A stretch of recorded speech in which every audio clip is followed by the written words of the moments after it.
Hello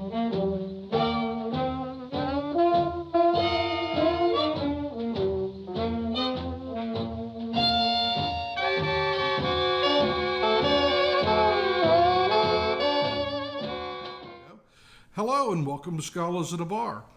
Today we're talking about who wrote the first 5 books of the Bible, sometimes called the Pentateuch, sometimes called the Torah Scrolls. And our expert today is Dr. Mike Homan, who is professor at Xavier University of Louisiana. He's a Fulbright scholar. He is one of the country's leading experts on this topic. So Mike, we're just delighted to have you with us today. And thanks for joining us. Well, it's great to be here with the both of you. So let's begin. And Al, you're a much better scholar on this than I am. So why don't you take the lead with the first question you'd like to contribute to the conversation today? We were talking before we actually started the cameras running that sometimes the first 5 books of the Bible are referred to as the Torah Scrolls, and sometimes they're referred to as the Pentateuch. Why are there these 2 different names for the first 5 books of what Christians refer to as the Old Testament, or what I more properly refer to as Hebrew Bible? Well, Pentateuch is a Greek term. It's used to refer to the first 5 books of the Bible, specifically Genesis, Exodus, Leviticus, Numbers, and Deuteronomy. In Hebrew, those 5 books are referred to as the Torah. It's a Hebrew word that means law, and there are a lot of laws in those 5 books. Well, when we talk about these books, traditionally, and one of the things we're going to talk about today is obviously who wrote these books. How did we come to get them? And the tradition is, of course, that Moses wrote all of this. And the first time I actually slugged my way through reading Deuteronomy when I was young, I said, wait a minute, this guy's dead. How did he write? Because you get to the point where Moses is dead, and yet he supposedly wrote the book later. So do people still think that these books were written by Moses? I think some people do, but the majority of scholarship doesn't see it that way, right? Yeah, this is, it's kind of controversial. When I would take classes on this, even at the University of California, San Diego, there would be religious groups that would meet with the students later to say, you're being programmed and Moses wrote these books and don't believe it, it's a sin. Mm-hmm. But for me, this is how I became interested in biblical studies. I heard a presentation by Richard Friedman, who has a famous book called Who Wrote the Bible, mm-hmm. which is mostly about who wrote the Torah. And he is a great storyteller, but he was telling us, historical context and why these authors wrote these stories. And for me, it made it really come alive to see that these authors had their own political agendas and why they were writing these stories about their ancestors and their political reasoning behind it. And so to me, it made sense. Like when you find out that Milton was blind when he wrote Paradise Lost, mm-hmm. or those kind of things that give it context. So, but people thought Moses wrote it. By the time we get to the New Testament, there's really a clear idea for these authors that Moses was the author of it. Mm-hmm. But like you said, there's some problems with that. How did Moses write about his own death? Or, why did he write in the past, use the third person for himself? Or it says Moses was the humblest man who ever lived. Why would the humblest man who ever lived say that? Right, yeah. So they noticed early on, even I think 12th century, it was heretical to talk about this stuff, but some people had questions, like Ibn Ezra, for example, but he had to use coded language to talk about it. He would just say, if you knew the mystery of these 5 things, then you'll understand. And then people try to figure out what the 5 things are. But in any case, like one of them was the Canaanites were then in the land. So, why would somebody write that if they weren't? They'd have to be in the future when there weren't Canaanites in the land to write that, and things like that. We're talking about literary criticism, documentary criticism. What is this?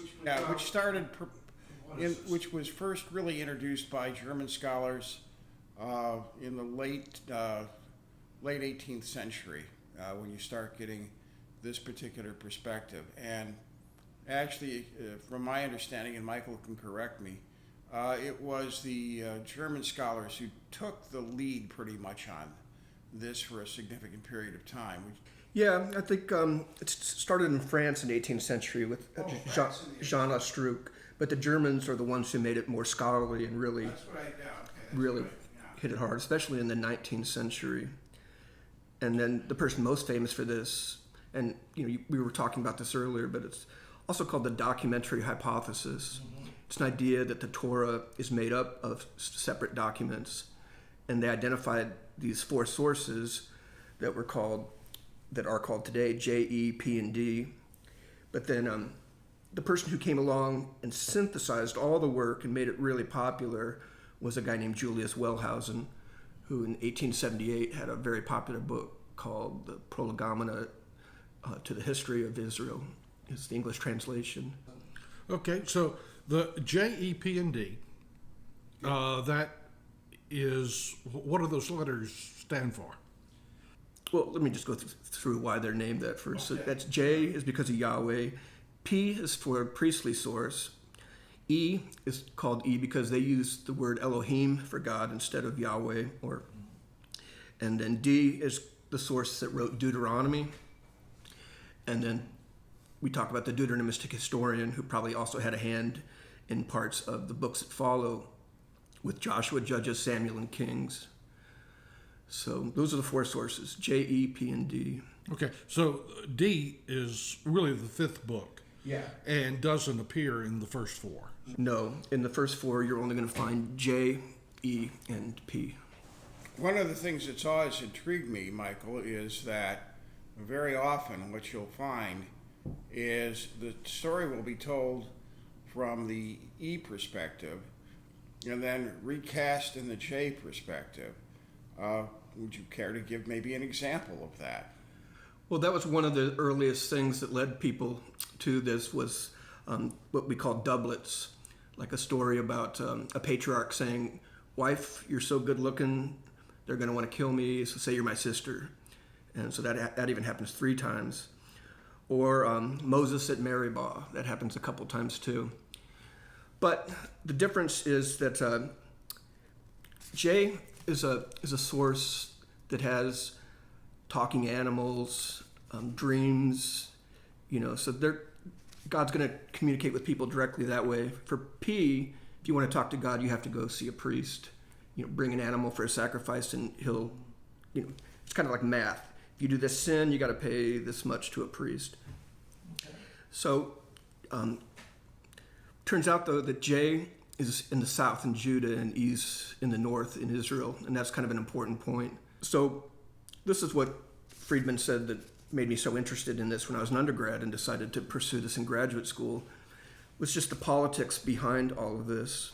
And it has to do with King David, one of the brightest political leaders, pretty ruthless, but he had a problem because there were 2 different groups of people who wanted to be high priest. Some were descendants from Moses, and some were descended from Aaron. So we have Aaronid priests and what we call Mushite priests. Mm-hmm. And so David just says, okay, well, you're both high priests. And that's great. And then we get Solomon who comes along and really upsets the northern tribes by taxing them a lot. And so when Solomon dies, his son and successor, Rehoboam, goes to the north to decide who's going to be high priest. And they tell him, well, your father was pretty bad to us. How are you going to treat us? And like an idiot, he listens to his older advisors say, you know what? You should just tell them whatever you want. When you're on the throne, you can do what you want. Tell them what they want to hear. But the younger advisors say, no, you got to tell them who's boss. So he comes out and he says, my little finger's thicker than my father's thigh, which it's not really what he's talking about. But then he also says, my father beat you with whips, I'll beat you with scorpion tails. Mm-hmm. And so now we have Judah in the south with the capital city of Jerusalem, where this monarchy started by David's family is going to continue for a long time. And in the north, they get a new king, Jeroboam, who fought with Solomon, comes back out of Egypt, and he's going to take over. But here's the problem for the Moses priests. In the south, when it was still unified with Solomon, he got rid of the Moses priest and just had Aaron high priest. So we get Solomon, and then with the,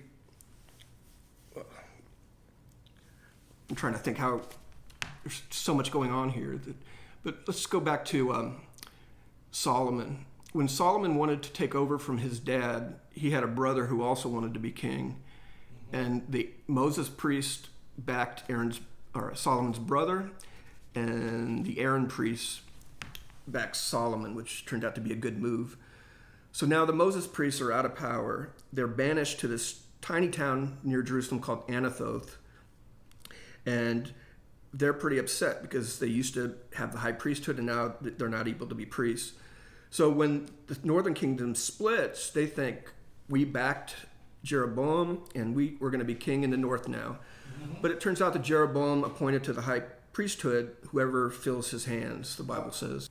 So we get the divided kingdom then, with 922 BCE until 722 when Israel's destroyed by the Assyrians, and 587 or 586 BCE when Babylon finally destroys Jerusalem and we get the exile. So in the north, these Moses priests are upset because so they're going to sit down and write stories that make Aaron look bad. And Jeroboam, the king in the north, the first thing he did when he was king was make 2 giant cow statues. So the author is upset with Jeroboam. One of the first things Jeroboam does is build 2 giant statues, one in Dan and one in the south, right before you get to Jerusalem. And so when they write the story of the golden calf, who's the sinner? It's Aaron, trying to make the Aaron priest look bad. And what's the sin? It's to make these golden calves. So it's what Jeroboam did. So for me to understand the politics behind these stories really made it come to life for me. Well, yeah, I could really appreciate that, because the first time I was introduced to this was when I was in college. I went to a Methodist-affiliated college. We had to take the religion course. Millsaps, yeah, Millsaps. And my religion professor was a Methodist minister, Dr. Bob Anding. And I thought, well, this is going to be Sunday school, so I'll be no problem.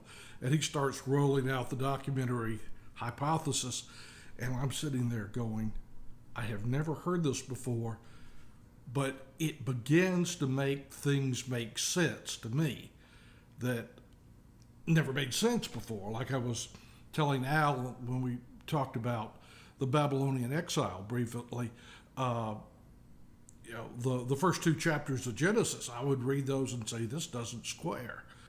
No, you're absolutely right. Another example is God limits life to 120 years after the flood.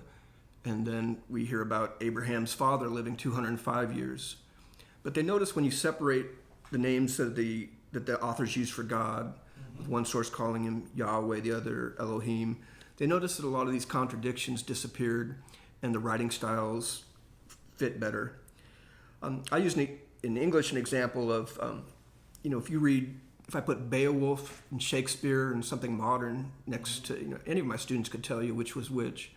So there's quite a long time between the earliest poems that we have in the Hebrew Bible and the latest writings, nearly 900 years. It's a very long time, and spelling changes quite a bit, and different terms that they incorporate from their neighbors comes in, and so it makes sense to me. Yeah, that's interesting. I'm reading Friedman's book, The Exodus, and I think he talks about this and that the oldest writings may be the Song of Deborah and the Song of the Sea. Yeah, that's and these really predate Genesis by a significant amount of time. Yeah. If Genesis is written by J and P and E, it's some scholars like Frank Moore-Cross and David Noel Friedman would date the Song of the Sea and the Song of Deborah to as early as 1100 BCE. So 500 years earlier. What are those things, by the way? The Song of the Sea and the Song of Deborah. They're early poetry celebrating the Exodus and the battle that somehow involved water, that they got away from the Egyptian army. Song of Miriam, I meant. One of the things that I've taken note of quite often with my students in comparative religion when we start talking about the development of Judaism is that there are actually two different creation narratives in the book of Genesis, and they're just kind of like spliced together. And when you start reading them and analyzing them, there's quite a bit of contradiction relative to those two sources. Would you want to talk a little bit about that and why, if you have an explanation for it, were they redacted in such a way that obviously the redactors would have understood that this is quite different and the sources are different and they don't neatly line up? Why is that? Yeah, well, it's a really good question, because in the flood story, the redactor will take a sentence here and a sentence there and put it all together into one narrative, even though there are contradictions about the number of animals and the days that water's on the earth and all that. But with creation, we just get chapter 1 from the priestly source, where God is acting like a priest and dividing between different things, making land divided from water, and it's very orderly creation. God seems distant and omniscient, omnipotent. Then suddenly God's walking around in a garden saying things like, "Where are you?" And there's a talking snake, and all this stuff. So very different authors. But I would say the first creation story is more God acting like a priest, and in the second, that's my favorite author, is Jay. It's got some of the most famous stories. I happen to agree. I love the J stories because they're so rich and earthy and relatable. Yeah, they are. Some people even thought the other authors, E, P, and D, are priests, but J is the only author who's not a priest. So some people have thought, well, maybe it might even be a woman. But why would they redact it like that? They obviously knew that there were contradictions. They knew the style was so different, and yet they simply redacted those two, one on top of the other. Yeah, well, that's a really good question, because certainly the redactor's point of view, probably from around the time of Ezra, if the final redactor wasn't Ezra himself, which is what Friedman argues, but they fell in line more with the priestly source and the law and the rules. So, but some people think that these stories were just so famous that you couldn't just edit them out of the story. Yeah. So, they're worried about assimilating and losing their culture, so they're trying to collect all these and put them together, and that's what we get. But I'm so happy they left the J source in, because I don't know if you're going to agree with what I'm about to say, but I'd like your opinion on it for sure. I've always thought that when they did the redactions, that the redactors themselves weren't trying to justify something as either being historical or literal in any way. That was not their concern. Their concern was the impact and the meaning of the narrative. Would you agree with that, disagree with that? How would you look upon that? Well, I'd agree with it wholeheartedly. There is history to be gleaned from some of these stories if you know how to read them, but it's not a book that's meant to be historical, right? They have their own agenda and their reasons for telling these stories. All right, so let me ask you about the history of this. So we have J, the Yahweh focused, which is in Judea in the south. We've got the E source in the north. Assyria comes in, takes out the north. So I am assuming that we have mass migration or refugees fleeing south to Judea. And is that why these things start getting merged together? Yeah, that's why at some point somebody started redacting the J and E source. Friedman calls this person RJE, and then P's not happy with these writings making Aaron and his children look bad, and so they come up with their own source. So where does P fit historically? Is it earlier, contemporaneous, or after the J and E sources? It's after. Just how far after is really, people argue about that heatedly at different meetings. So, P's later. I personally think it was before the exile. Okay. Their hero is Hezekiah, and Josiah, people who didn't tolerate the worship of other deities. But there's a lot of really good scholars who would say, no, it's got to be after the exile. But now D, because to get back to D that we're leaving out, it's pretty definitely post-exile, right? Yeah, well, Frank Cross used to talk about two different editions of it, one right before the exile, and then you had to come back and explain how an omnipotent deity could let this happen. And so there's no question that some of the D source is post-exilic. Okay. But in the end, if you get, it just makes these two different versions where you have a very distant, omnipotent, omniscient deity with the priestly source, and then an anthropomorphic deity with J, and you put them together, it just kind of makes God even a more interesting character, in my opinion. Well, another thing that I'm always intrigued about is the Exodus narratives. And there's a tremendous amount of controversy, I think, whirling around the Exodus as to whether it was a historical event of any sort whatsoever.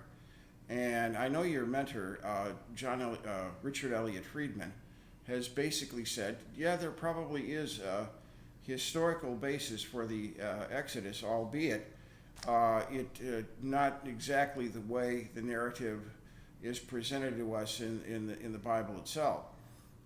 Would you want to talk to that? And do you agree with your mentor, your former teacher? Well, it's a tricky topic. Friedman argues that there were some Levites involved in some sort of an exodus, but clearly you can't look at the story literally because there would have been 2 million people. And there's, I think for the 40 years of wandering, 38 of them were spent at one location, and there's just nothing in the archaeological record. I mean, I can dig up a tent camp from 2,000 years ago and still find things. But I think, my dissertation was about tents, not the verbs, but the structures. Right. And so I found that the best parallel we have to the tabernacle was a battle tent that Ramses the Great used when he had a couple of his battles. It matches the dimensions and many other things. And as I was looking more and more at Egyptian tents, there were just a lot of parallels to the long description of the tabernacle, the materials and how to make it. And so I think that is something that ties into Egypt. But then there are other things in the narrative that make it seem like somebody knew more about Egypt than you would have if you didn't have any kind of connection. Then, it's tempting too to tie it into the Hyksos expulsion, but, clearly the Hyksos were Canaanites who came and ruled Egypt for a while. And then there was talk of diseases also, but I'm not one of these people who would say that you can, use science to prove that the Exodus happened with Santorini blowing up and all that. Oh yeah, Santorini had to be a different period of time. It had to be centuries earlier. One of the things that Friedman mentions is that the Levitical priests all have Egyptian names. And how in the world would they have Egyptian names unless there was some significant tie into Egypt? That's his question. And that seems to me to be a fairly convincing argument. And then the other thing that he does is he gives a nod to, of all people, Sigmund Freud. Moses and monotheism, which is something that biblical scholars have generally poo-pooed because, after all, Freud was not a biblical scholar. And here he is trying to claim that during the brief period of a monotheistic king in Egypt, that this would have corresponded nicely with monotheism basically being introduced to what would become Israel. I don't know how you feel about all that. I mean, I'm reading this and I don't know what I feel about it. What's your opinion? Well, it's hard to be monotheistic, especially if you're living in the ancient world. So I don't know. It's a big coincidence or somehow they're tied together. I cannot make a direct link. I think somebody who does really well with this is Prop in his Anchor Bible Commentary series. But I don't know, it's very interesting. I personally think a lot of Israel's religious culture came from Egypt. Like you mentioned, Al, the names are really intriguing also. But Well, did monotheism come from Akhenaten? Akhenaten was a pharaoh who basically threw away all the deities of Egypt and said there was one God. What was the god's name? Aten. Okay. And so I guess the argument was Moses contemporary or slightly later than Akhenaten, or is this just all nonsense? yeah, I don't think it's nonsense, but it's, it takes a lot to be able to claim some kind of direct link. I guess it's just, to me, it's interesting. But most of the people who wrote the Bible are, they're living in a world that I would not say is very monotheistic. It's kind of more what we'd call henotheistic, with a chief god, or monolatrous. Yeah, it would be like Greece having Zeus as their chief god, but they would have Yahweh and other deities existing. Some of my research lately has been about the devil as a character, and you spoke last time about Zoroastrianism and the dualism and how that's going to influence and in a way it kind of gets God off the hook, because if you have monotheism strictly, then you have to admit that some of the things that we perceive as evil come from Yahweh also. So how could he be all good and all powerful? It's the theodicy problem, which once you develop a truly monotheistic religion, which Zoroastrianism was, in my opinion, not. Yeah. What happens is you're left with this problem that was probably most clearly put forth by Blaise Pascal when he created the term theodicy, which literally means God justification. It's like God justify yourself. Now the idea obviously is already presented in the Bible, because the story of Job is a story about theodicy. So even before Pascal, the idea was already there. Yeah, it's a tough question. You mentioned Job, but that brings my mind back to Deuteronomy. The Deuteronomistic historian, if you asked him, where does evil come from, or why did God let 586 and the destruction from the Babylonians happen, he would say everything happens for a reason. It's because you sinned, and not just you might have sinned or not, I can't tell, but your ancestors sinned. And he goes back 50 years and he says that king sinned so bad, God had to come in and do all this terrible stuff. I can't stand that argument. When my son died a year ago, and people tell me all the time, everything happens for a reason. I say, I'm not sure about that. Yeah. The author of Job, while he doesn't have a very good answer, when Job finally gets to ask God, why did all this stuff happen? God says, consider the hippopotamus or the universe. It's awesome. But for me, that's a much better answer, in that this author's acknowledging that bad things can happen to good people and vice versa, which I thought was a really great step. And if I had to write that story, I don't know what I would have God say, because I don't think there's anything you could have that would get God off the hook. But And we've now said that there are these J, E, P, and D sources, and these all reflect the political and historic time. So it's not one continuous narrative. It's a number of separate narratives written in different places by different people, reflecting the conditions that they were having to deal with, that as times changed and situations changed, got melded together into one continuous story. And that's what we're dealing with today. Yeah. And for me, what drew me to this was trying to find out the setting and motivations for each individual author, try to understand, part of it is to, after the exile, to preserve their culture. But when these documents were written, they were trying to change the world that they lived in, whether it's making Aaron look bad or making him look good, or, it's a, I don't have to make this argument, but, what a rich text. Look at all the influence it's had on our society. I'd say more than any other thing I can think of that humans ever wrote. I'd say Yahweh's doing pretty well for himself.